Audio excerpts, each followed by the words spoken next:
Bonjour à tous et on se retrouve dans cette nouvelle vidéo qui sera le carnet de bord numéro 7. Dans cette vidéo, j'ai décidé de vous parler de mon parcours avec le poids, ma relation avec moi-même, comment je me suis acceptée ou non comme ça. Normalement, vous aurez des petites photos pour vous montrer mon parcours. La photo qui est là, normalement, je devais avoir 1 an et demi, 2 ans. Et comme on peut le voir, j'ai petit potelé. Sur cette photo-là, je vais avoir 8 ans. Je suis en train de me préparer à faire de la tyrolienne et on voit déjà mon petit bidou là, déjà bien présent. Mes petites cuisses aussi. Mais bon. C'est une époque où on m'appelait gros porcelet à la récréation et c'est à peu près cette époque-là. Avec le recul, je me trouve pas si grosse.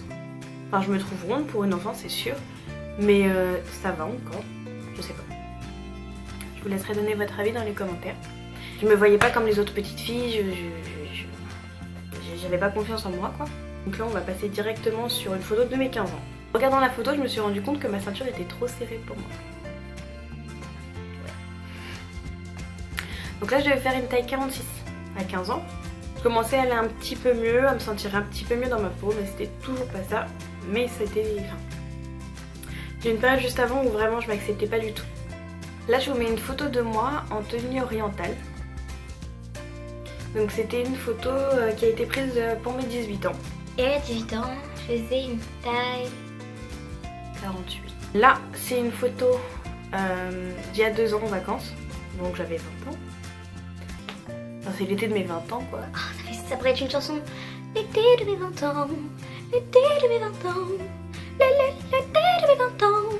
J'ai pas beaucoup de photos de plein pied parce que j'ai jamais aimé l'image que ça reflétait de moi plein pied. Là, c'est une photo de cet été.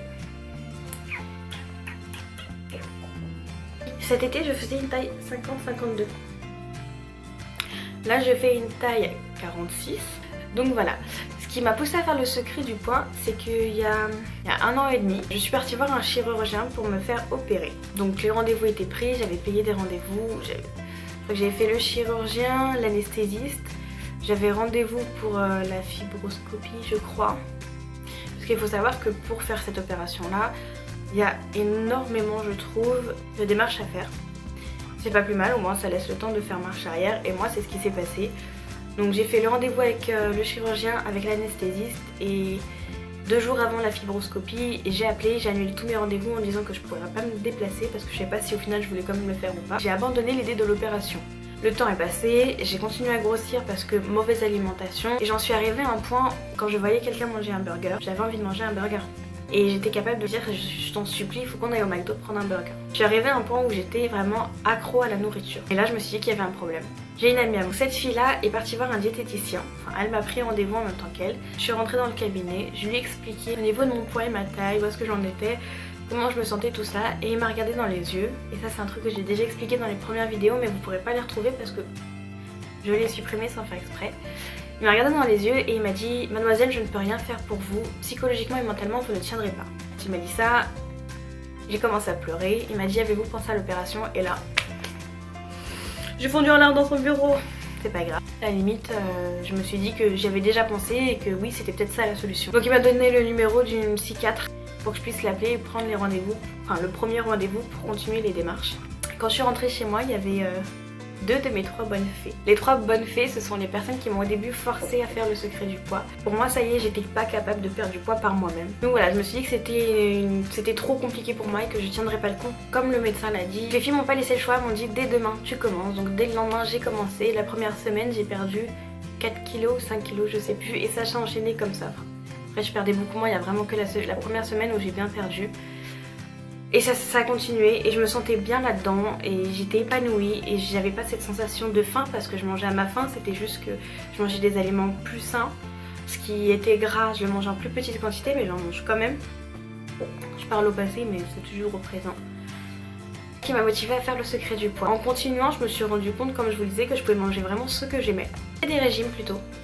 Mais c'était vraiment que du manger seulement, donc il n'y avait plus de... La restauration rapide, tout ça c'était fini et... C'est vrai qu'en ce moment je ne vous parle plus de ma perte de poids parce que je ne me pèse pas.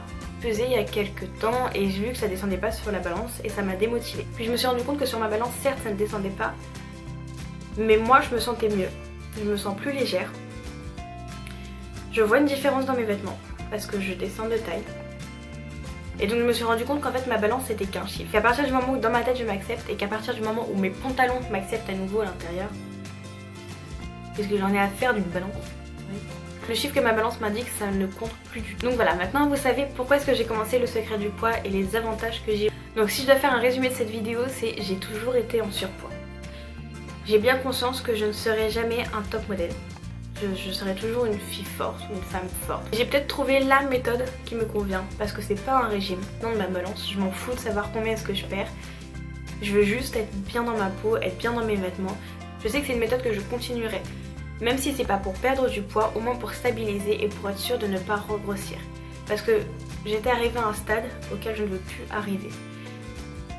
Et cette méthode-là, la méthode du secret du poids, c'est vraiment une méthode qui convient à tout le monde. Que vous vouliez grossir, maigrir ou seulement rester à votre poids. Parce que si vous êtes à votre poids de croisière, ça sert à rien de vouloir maigrir ou grossir si vous êtes bien comme ça, si dans votre tête vous êtes bien, ça sert à rien de chercher plus loin. Mais juste pour pas aller trop haut ou pour pas aller trop bas, je trouve que c'est super. J'espère que cette vidéo vous aura plu. Si tu t'es reconnu à travers cette vidéo là ou que tu veux parler de ton parcours avec le poids, comme d'habitude tu peux le faire dans les commentaires.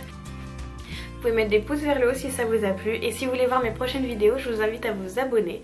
Et comme d'habitude, je vous fais d'énormes bisous et je vous dis à la prochaine.